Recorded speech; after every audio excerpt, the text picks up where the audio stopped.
Okay, તો કાલે આપણે શું જોયું હતું એ યાદ કરીએ થોડું કે કાલે આપણે ગતિમાન વિદ્યુતભાર હોય q વિદ્યુતભાર અને v વેગથી ગતિ કરતો હોય તો એના પર લાગતું બળ ચુંબકીય બળ આપણે શીખ્યા હતા q v cross b clear આકે ના તો આના પરથી આપણે શું કહી શકીએ છીએ કે ભાઈ વિદ્યુતભારિત કણ q જે છે એ v ક્રોસ b વેગથી ગતિ કરતું હોય અને ચુંબકીય ક્ષેત્રમાં હોય તો આ પ્રમાણે એના પર બળ લાગે છે.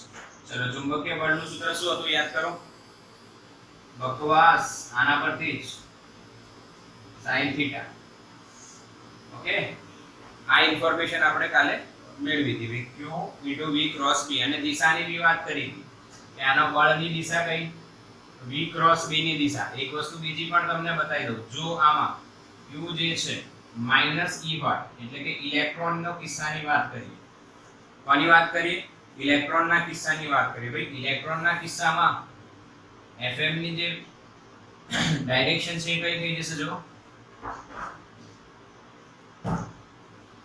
જો હવે કઈ ડાયરેક્શન થઈ જશે v ક્રોસ b નહીં, હવે આગળ શું છે માઈનસ એટલે આની વિરુદ્ધ દિશા થઈ જશે. એટલે તમે એમ કહી શકો એક ક્વેશ્ચન તમે વિચારો,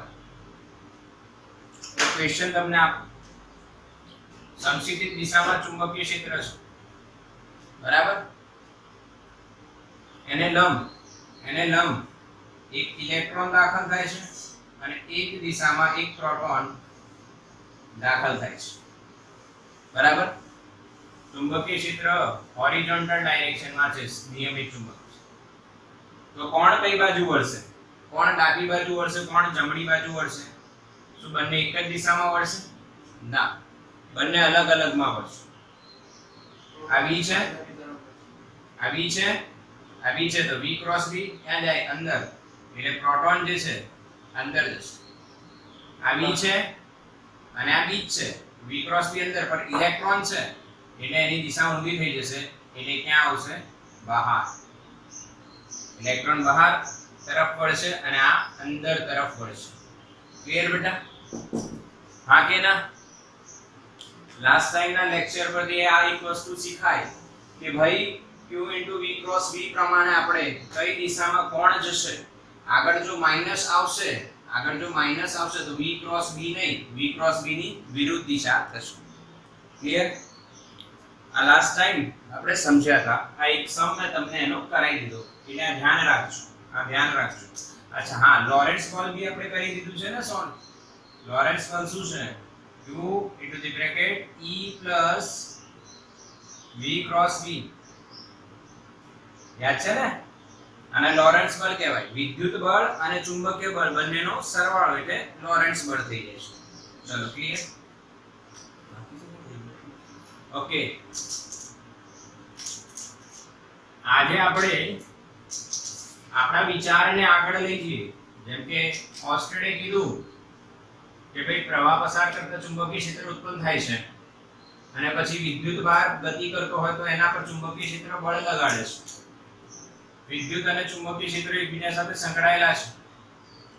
એવું પછી લોરેન્ટ્ઝે કીધું વિદ્યુત બળ બી લાગે અને ચુંબકીય બળ બી લાગે. હવે એક મનમાં વિચાર આવે. શું આવે કે સર તમે એવું કહો છો કે q વિદ્યુત ભાર ગતિ કરતો હોય તો v ક્રોસ b પ્રમાણે એના પર ચુંબકીય બળ લાગે. આપણે વાત કરી ખોટી નથી. તો તમારા મગજમાં એક વિચાર એવું આવે એક વાહક લઈ લો સર. એક શું લઈ લો? વાહક લઈ લો. એમાં બી મુક્ત ઇલેક્ટ્રોન હોય. હવે તમે એને બેટરી લગાવીને એમાંથી પ્રવાહ પસાર કરો સર.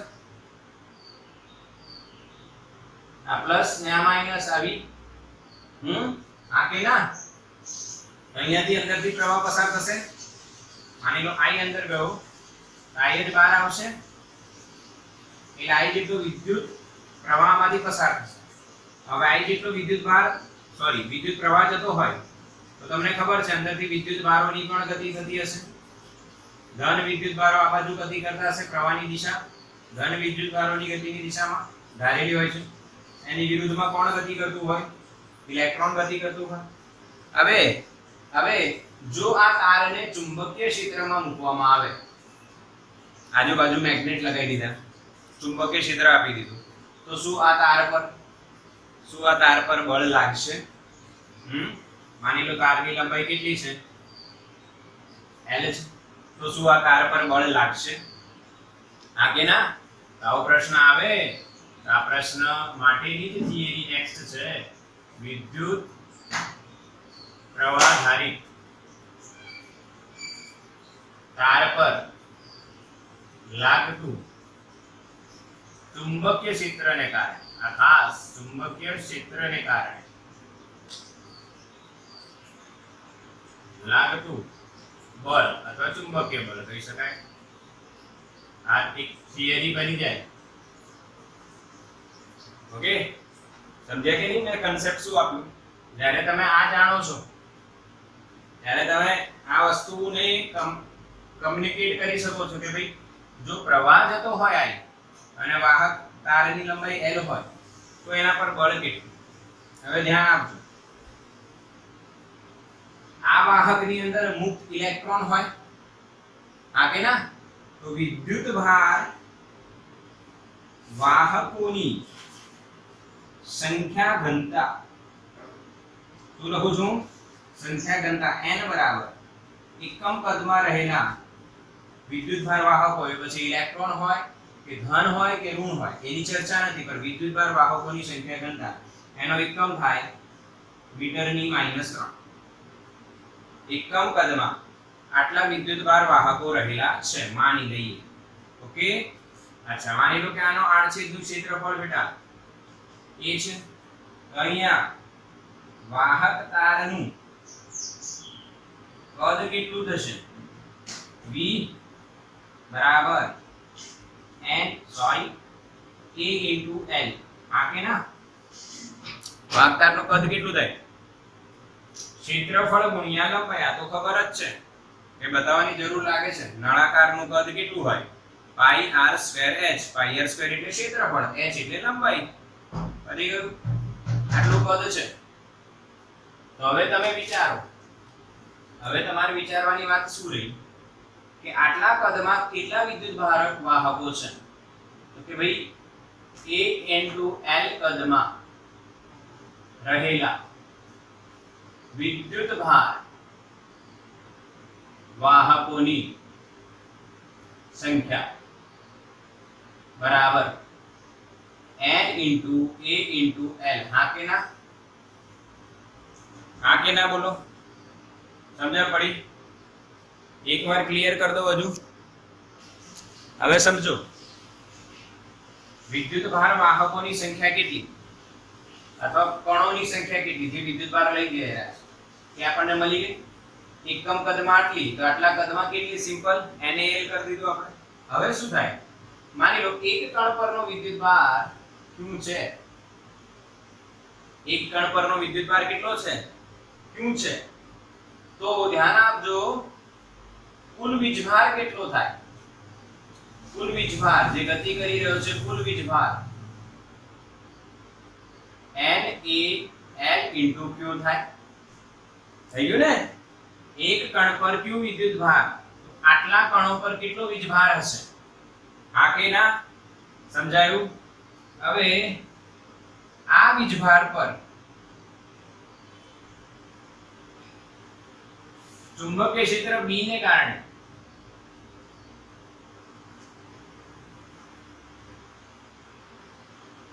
લાગતું બળ કેટલું થાય બેટા? F વિદ્યુતભારની સંખ્યા into V ક્રોસ B. આ વિદ્યુતભારની સંખ્યા કેટલી આપણે જોઈ? કુલ વીજભાર કેટલું? કુલ વીજભાર કેટલું? Q into V cross B હતું ને, તો Q કુલ વીજભાર કેટલું? NaL into Q. સમજ પડે? આ ધ્યાન આપજો, એક કણનો Q તો આટલા કણોનું કેટલું? NaL into Q. સમજી ગયા? હા કે ના? હવે તમે એક વસ્તુ સમજો, અહીંયા એક વસ્તુ મારે તમને સમજાવવાની છે, ધ્યાન આપજો. એક કણ, વિદ્યુતભારિત કણ ડ્રિફ્ટ વેગથી ઇલેક્ટ્રોન અંદર ડ્રિફ્ટ વેગ કરતા હોય છે વાહકની અંદર, એ તો ખબર છે તમને. ડ્રિફ્ટ વેગ vd થી q કણ આ બિંદુથી l જેટલું સ્થાનાંતર કરે. ધ્યાન આપજો. તો ધ્યાન આપવાની વાત એ છે બેટા, શું આ સ્થાનાંતર અને vd ની દિશા જુદી હશે કે સરખી હશે? સરખી હોય. હા કે ના? સમાન હોય ને. જો સમજજો, મારો વેગ આ દિશામાં છે અને આ સ્થાનાંતર દર્શાવે છે, તો સ્થાનાંતર બી આમ કરીશ અને વેગ પણ એક જ દિશામાં હશે. તો એનો મતલબ શું થયો કે યા તો હું વેગ પર સદિશ દર્શાવું, યા તો હું સ્થાનાંતર પર દર્શાવું. બંને વાત એક જ છે ને? હા કે ના? યા તો હું વેગ પર સદિશ દર્શાવું, યા તો હું સ્થાનાંતર પર સદિશ દર્શાવું. અહીંયા વેગ પર છે, તેને સ્થાનાંતર પર કરવામાં કોઈ જ શરમ રાખવી નહીં. તો આપણે આવું વિચારી શકીએ. ધ્યાન આપજો. L A Q VD લખી શકો છો ડ્રિફ્ટ વેગ, અને L ક્રોસ V. સમજ્યા મારી વાત? L અને V બંને એક જ દિશામાં છે, તો કાં તો આના પર સદિશ કરો કાં તો આના પર, કેમ કે બંને સરખી જ દિશા દર્શાવે છે. તો મેં L પર કરી દીધું. હવે અહીંયા તમે જોશો વિદ્યુત પ્રવાહ ઘનતાનું સૂત્ર બને છે, જો J બરાબર NeVd 90 और અહીંયા NqVd થશે. હા કે ના? અને બીજી વાત કરીએ તો I/A બરાબર NqVd, તો તમે I બરાબર શું લખી શકો છો? NaQVd. સમજ્યા મારી વાત? વિદ્યુત પ્રવાહ ઘનતા J બરાબર NqVd. J એટલે I/A, યાદ છે ને? આઈજા ત્રીજા ચેપ્ટરની વાત છે. આઈજા I બરાબર J, તો J બરાબર I/A. એ ને અહીં લઈ ગયા તો શું લખાય? વિદ્યુત પ્રવાહ I. F બરાબર શું મળશે બેટા? આની જગ્યાએ I આવી ગયું. આ છે L અને આ છે ક્રોસ B. સમજ પડી? આપણો સૂત્ર શું બન્યો બેટા? IL cross B. શું બન્યો? IL cross B. હવે તમને એવું થાય, સર આ સ્વરૂપ કેમ લાયા? એલો જે Q * V ક્રોસ B છે એમાં શું તકલીફ હતી? આમાં ને આમાં શું ફરક છે? કશું જ ફરક નથી. આ એક કણ પરનો છે. હા, આ એક કણ પરનો Q વિદ્યુત ભાર પર લાગતું બળ છે, અને આ જે બળ છે કેટલા વિદ્યુત ભાર પર લાગતું બળ છે? NaL * Q. સમજી ગયા? આ એક પર લાગતું અને આ ઘણા બધા પર લાગતું. હવે ઘણા બધા ભેગા મળીને શું બનાવે બેટા? પ્રવાહ. અને પ્રવાહ જ આપણે માપતા હોઈએ છીએ, એટલે આ સૂત્રને આપણે પ્રવાહના સ્વરૂપમાં જ લઈ જવો પડે. ક્લિયર? પાકો? ધ્યાન આપજો. વિદ્યુત ભારિત કણ પર આટલું બળ લાગે, બટ રિયાલિટીમાં આપણે પ્રવાહ માપતા હોય, વિદ્યુત ભાર નથી માપતા. વિદ્યુત ભાર પર કેટલું બળ લાગે એ નહીં જોતા. રિયાલિટીમાં આપણે જોઈએ આજુબાજુ તાર હોય અને તારમાં પ્રવાહ જતો હોય, એટલે પ્રવાહધારિત તાર પર લાગતું વિચુંબકીય બળ અથવા ચુંબકીય ક્ષેત્રના કારણે લાગતું બળ કેટલું મળ્યું બેટા? IL cross B. સમજ્યા મારી વાત? સમજો. ફરી એકવાર બતાવું છું, ધ્યાન આપજો. રિવિઝન લઈએ છે ક્વિક. એક વાહક તાર છે, એમાં વિદ્યુત ભારિત કણો ડ્રિફ્ટ વેગ vd થી ગતિ કરી રહ્યા છે. એની લંબાઈ L છે, આડછેદનું ક્ષેત્રફળ A છે. હવે એમાં એકમ કદમાં રહેલા વિદ્યુતભાર વાહકોની સંખ્યા ઘનતા સ્મોલ l થાય. આ વાહક તારનું કદ Al થાય.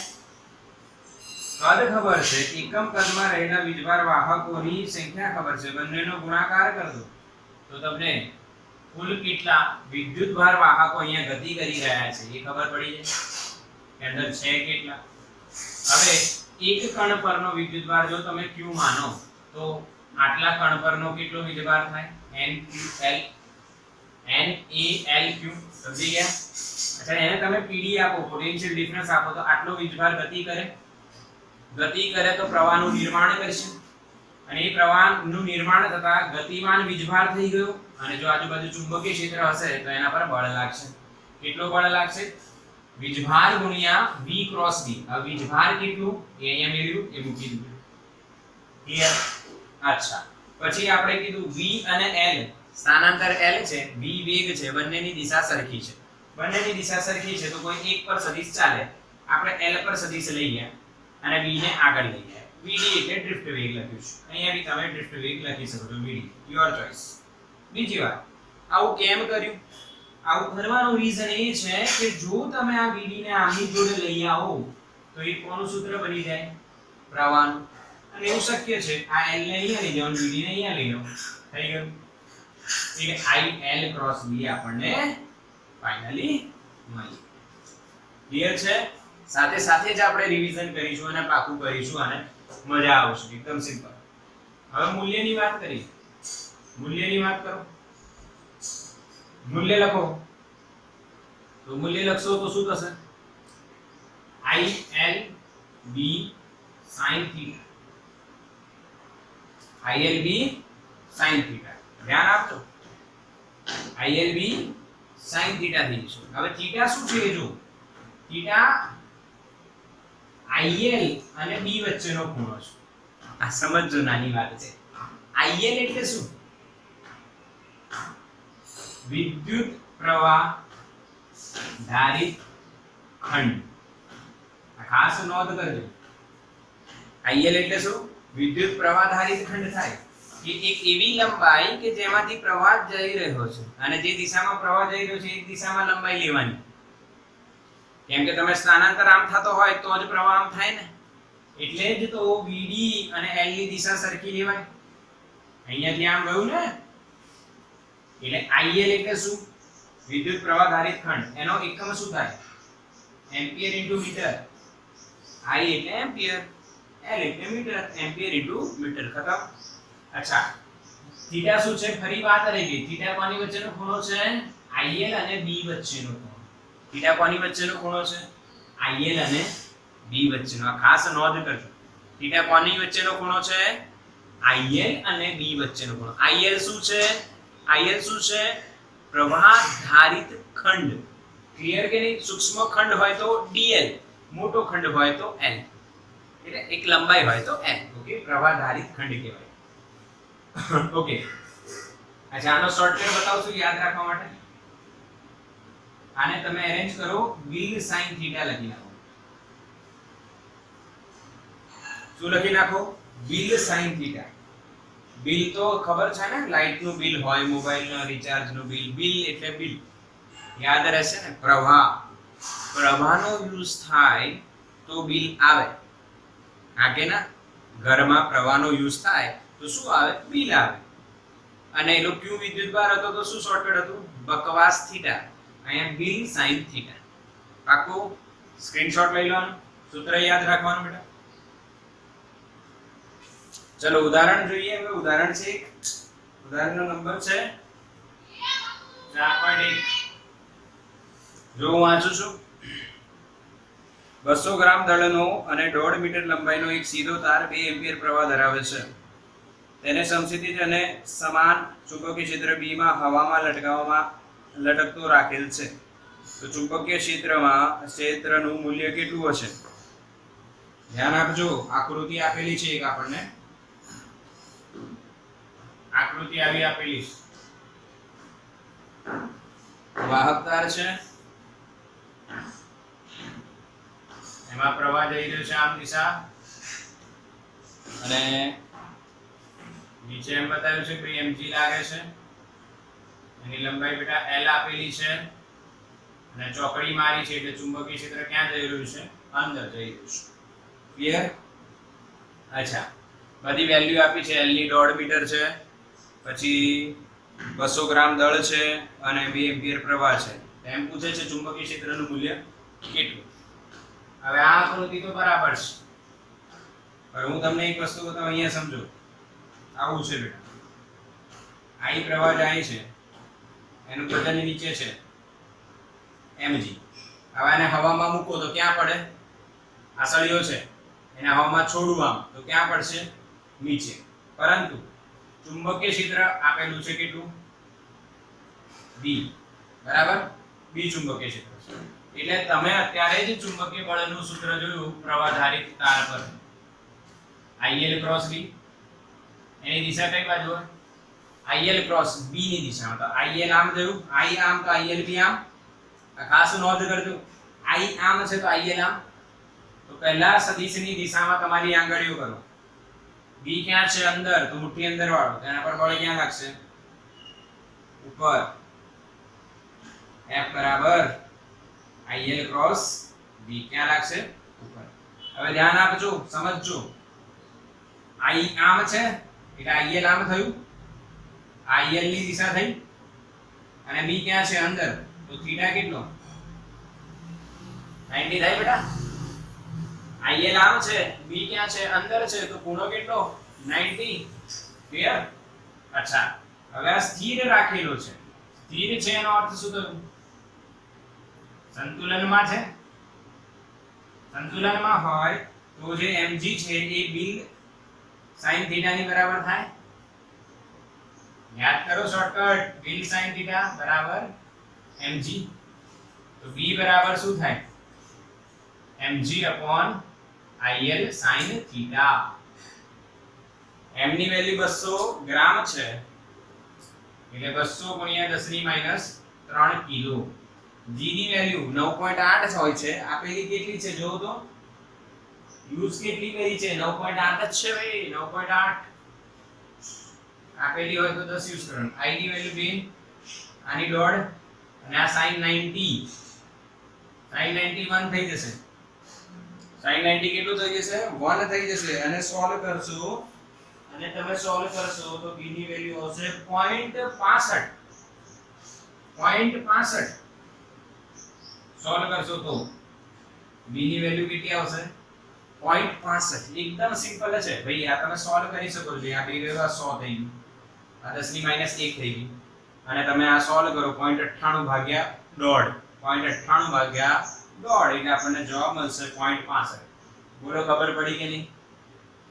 હા, એકદમ સિમ્પલ છે બેટા. ખબર પડી કે નહીં? કોન્સેપ્ટ જો, કોન્સેપ્ટ જો. ક્લિયર કરો. mg નીચે છે, ઉપર બિલ sin થીટા છે. બંને સરખા હોય તો જ એ સંતુલનમાં હોય છે. આ કે ના? સ્ક્રીનશોટ લેવાનો. ઓકે, હવે બીજો ઉદાહરણ 4.2 જો. હવે 4.2 માં આપણને આકૃતિ ખરી આપી છે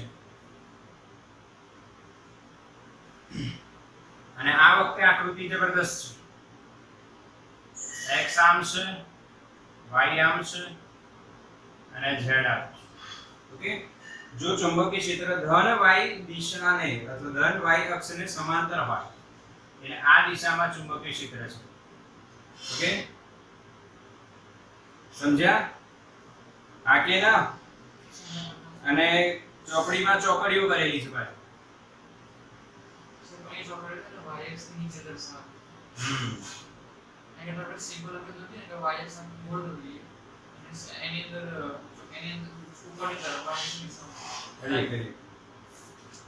હવે વિદ્યુતભારિત કણ ધન x અક્ષ પર ગતિ કરતો હોય.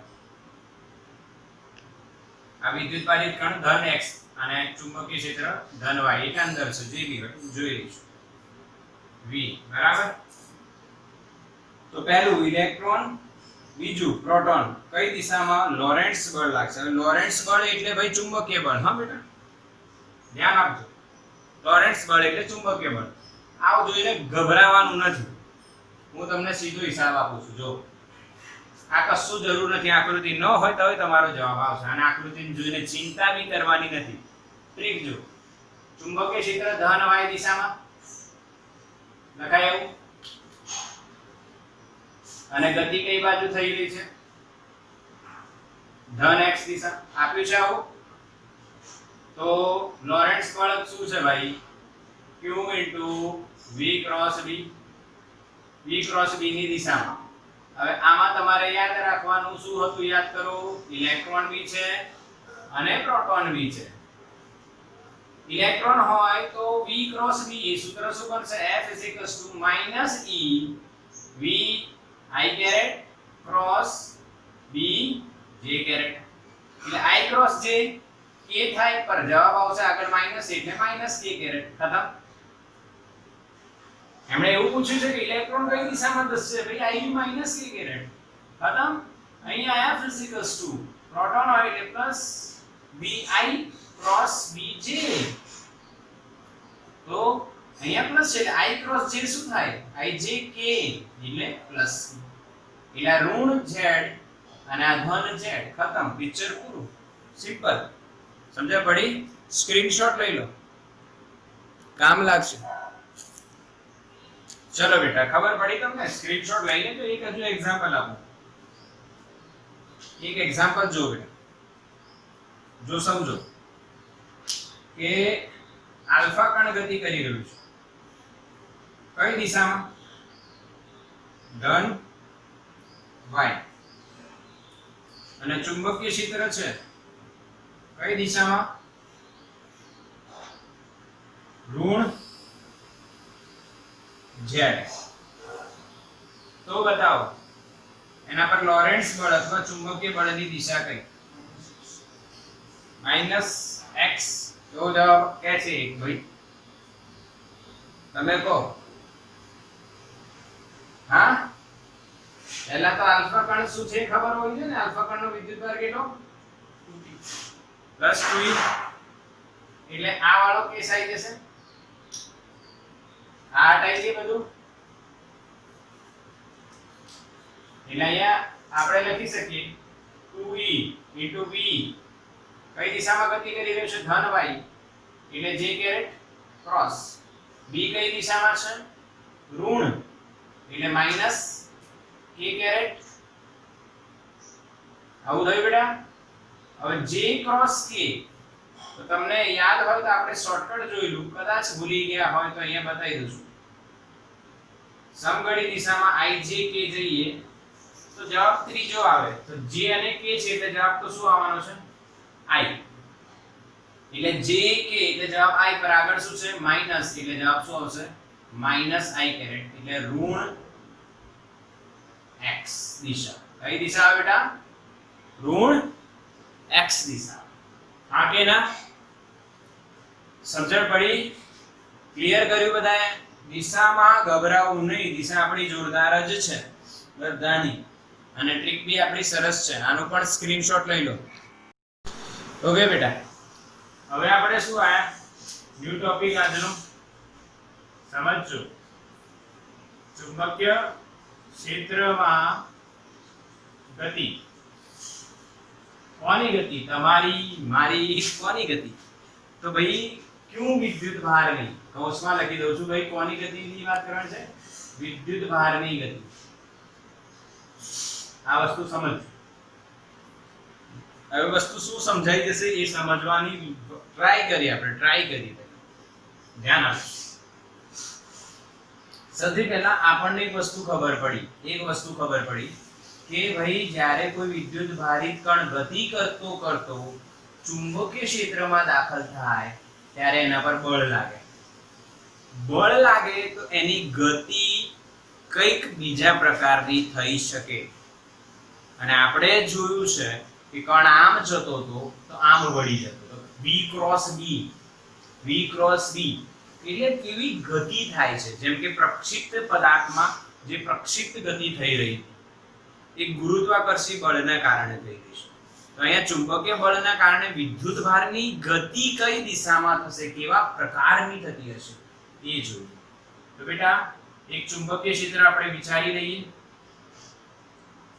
ઓકે હવે એ ચુંબકીય ક્ષેત્રમાં એક વિદ્યુત ભારિત કણ લંબ રૂપે દાખલ થાય છે v વેગથી એન્ટ્રી મારે તો તમને ખબર છે ચુંબકીય ક્ષેત્ર છે અંદર v છે આમ તો v ક્રોસ b ક્યાં લાગશે ઉપર તરફ એટલે ચુંબકીય બળ લાગશે અહીંયા અથવા લોરેન્ટ્ઝ બળ તમે કહી શકો હવે તમને ખબર પડી અહીંયા કે v અને f બળ અને વેગ વચ્ચેનો ખૂણો 90 થયો અહીંયા કેટલો થયો બેટા 90 જ્યારે વેગ અને બળ વચ્ચેનો ખૂણો 90 હોય ત્યારે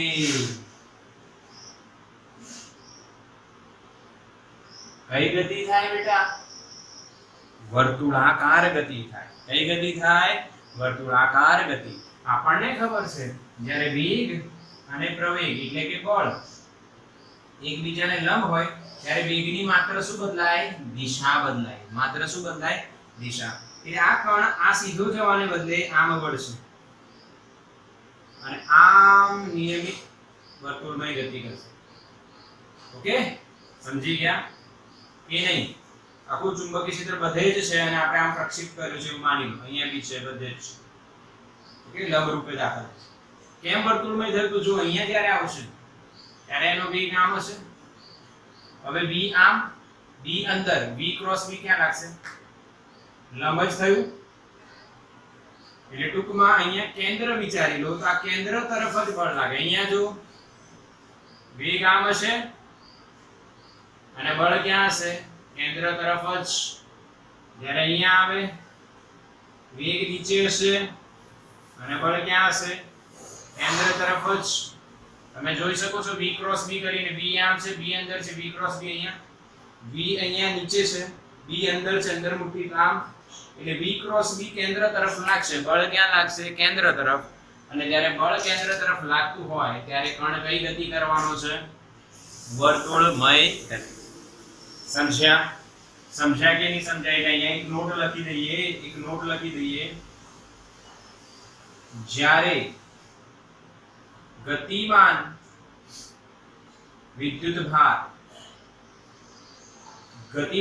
ભાર ચુંબકીય ક્ષેત્રને લંબ રૂપે, ચુંબકીય ક્ષેત્રમાં લંબ રૂપે દાખલ થાય ત્યારે તે વર્તુળમય ગતિ કરે છે. સમજો મારી વાત. અને જો ચુંબકીય ક્ષેત્ર નિયમિત હોય તો તે નિયમિત વર્તુળમય ગતિ કરશે. વર્તુળમય ગતિ કરે છે. ખાસ નોંધ કરો, નિયમિત વર્તુળમય ગતિ ક્યારે કરશે? જ્યારે ચુંબકીય ક્ષેત્ર કેવું હોય? નિયમિત. પાછું ચુંબકીય ક્ષેત્ર અનિયમિત બી હોય છે. એટલે આ તમને મેં લોજિક આપ્યું કે નિયમિત ચુંબકીય ક્ષેત્રમાં લંબ રૂપે દાખલ થાય તો એ નિયમિત વર્તુળમય ગતિ કરે છે. પાકું? હવે વર્તુળમય ગતિ કરતો હોય, આ ખાસ નોંધ કરજો, લંબ રૂપે દાખલ થાય છે. એક પ્રશ્ન તમારા મનમાં એવું બી હોય, લંબ રૂપે દાખલ ન થાય તો શું થાય? એની ગતિની પણ ચર્ચા આપણે કરીશું. પરંતુ પહેલા લંબ રૂપેની વાત. લંબ રૂપે દાખલ થાય તો એની ત્રિજ્યા કેટલી? વર્તુળાકાર માર્ગની ત્રિજ્યા કેટલી? આવર્તકાળ કેટલો? આ બધી વસ્તુઓનો પ્રશ્ન મનમાં ઉઠે. આ પ્રશ્નો ઉઠે તો એનું સોલ્યુશન જોઈએ. તો ધ્યાન આપજો કે ભાઈ વર્તુળમય ગતિ માટે કયો બળ જોઈએ? કેન્દ્રગામી બળ. એ અહીંયા કોણ પૂરું પાડશે? ચુંબકીય બળ.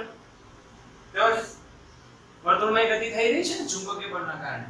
અચ્છા, mv²/r, m આ કણનું દળ, r વર્તુળાકાર માર્ગની ત્રિજ્યા અને v એનો વેગ છે અથવા v એ ઝડપ છે. mv²/r. ચુંબકીય બળ કેટલું? બકવાસ થીટા sin 90 થશે. v અને b વચ્ચેનો ખૂણો જો દરેક જગ્યાએ. v આમ છે, b અંદર છે 90. v આમ છે, b અંદર છે 90. v આમ છે, b અંદર છે 90. બધે 90 થાય એટલે sin 90. ઓકે, એક v કટ થઈ ગયું બેટા. તો ત્રિજ્યા શું આવશે? વર્તુળાકાર માર્ગની ત્રિજ્યાનું સૂત્ર મળી ગયું બેટા. r બરાબર mv/qb. અથવા તમે આને લખી શકો વેગમાન p. mv એટલે વેગમાન p /qb. હા કેલા બેટા? આવડ્યું કે નહીં? એમ ક્લિયર ને કન્સેપ્ટ? જો mv²/r બકવાસ થીટા. તમને ખબર છે કે વર્તુળમય ગતિ માટે કેન્દ્રગામી બળ જોઈએ અને એ બળ કોકને કોક બીજું બળ આપતું જ હોય. જેમ કે પૃથ્વીની આસપાસ યાદ કરો ઉપગ્રહ ગતિ કરતો હોય છે વિવેકથી, તો એના પર વિદ્યુત બળ ચુંબકીય બળની જેમ જ ગુરુત્વાકર્ષી બળ લાગતું હોય છે. કયું બળ લાગતું હોય છે? ગુરુત્વાકર્ષી બળ. અને એ ગુરુત્વાકર્ષી બળ mv²/r પૂરું પાડે છે. આપણે અહીંયા લખતા હતા gmem ઓવર r સ્ક્વેર. સમજણ પડી? અહીંયા એવી જ સિચ્યુએશન છે, સેમ ટુ સેમ, પરંતુ બળ બદલાઈ ગયો છે. બળ કયો બળ છે બેટા? ચુંબકીય બળ. કયો બળ છે? ચુંબકીય બળ. પહેલું કામ પૂરું. ત્રિજ્યા મળી ગઈ. શું મળી ગઈ? ત્રિજ્યા. ક્લિયર? હા કે ના? ઓકે. આ તમને વર્તુળાકાર માર્ગની શું મળી ગઈ? ત્રિજ્યા. હવે ધ્યાન આપજો. હવે તમને કોણીય ઝડપ પણ મળી જશે, અથવા તમે એને કોણીય આવૃત્તિ પણ કહી શકો. કઈ રીતના મળશે? જો ઓમેગા બરાબર v by r, v બરાબર ઓમેગા * r, તો v by r કરશો એટલે શું થશે? v by r એટલે qb by m આવશે બેટા. જો સોલ્વ કરો અને તમને ખબર પડશે. v r આવ્યું, નીચે લાવો તો v by r, તો qb ઉપર જઈને m નીચે આવે, qb by શું થઈ જશે? m. એ જ રીતના તમને આવર્તકાળ બી મળી જાય. ત્યાં ગોળ ફરશે તો કેટલા સમયમાં એક પરિભ્રમણ પૂરું કરતો હશે? તો આવર્તકાળ t બરાબર 2π by ઓમેગા. ઓમેગાનું ઊંધું કરવાનું એટલે 2π લખીને ઓમેગાનું ઊંધું લખો એટલે m upon qb. આ કે ના? m upon qb આવર્તકાળ. અને એ ગોળ ગોળ પરિભ્રમણ કરે છે તો એની આવૃત્તિ પણ તમને મળી જાય. અને આવૃત્તિ શું થશે? f બરાબર 1 upon t એટલે શું થશે? qb upon 2πn. qb upon 2πn. Clear? હા, તો અહીંયા આ ટોપિક ફિનિશ થાય આપણો. ગતિમાન વિદ્યુત ભાર ચુંબકીય ક્ષેત્રમાં ગતિ કઈ રીતની કરે? તો નિયમિત વર્તુળમય ગતિ કરે છે, કેમ કે નિયમિત ચુંબકીય ક્ષેત્ર છે એટલે. હવે ગતિ કરે તો એની ત્રિજ્યા કેટલી, એનો ઓમેગા કેટલું, એનો આવર્તકાળ કેટલું અને એની આવૃત્તિ કેટલી, આ બધા સૂત્ર તમારે ડિરાઈવ કરવાના થિયરીમાં. હવે જી નીટમાં થાય શું બેટા? જી નીટમાં થાય શું? સ્ક્રીનશોટ લઈ લો ફટાફટ, હું આગળ બીજું બતાવું તમને.